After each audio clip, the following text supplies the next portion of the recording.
The first thing you need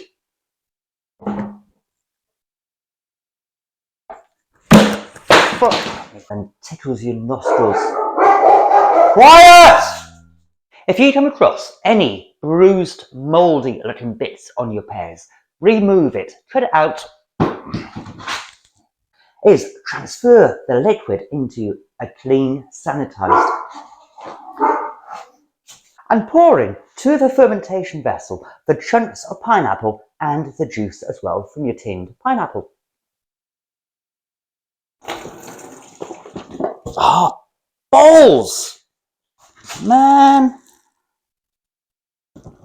So what we need for this recipe is 1.5 kilos of ripe scrumptious.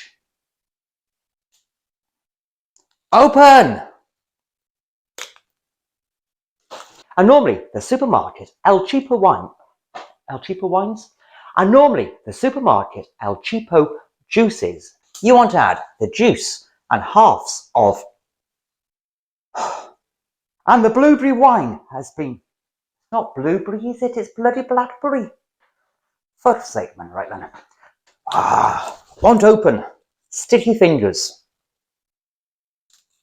With your 1.5 kilos of, they're not plums are they, they're peaches, that's the word, peaches. Problem. My sieve, narrow neck, doesn't fit. Didn't think of that when I started, bloody hell.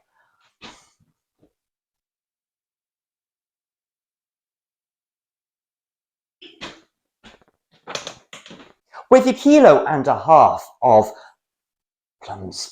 plums. With your 1.5 kilos of peaches,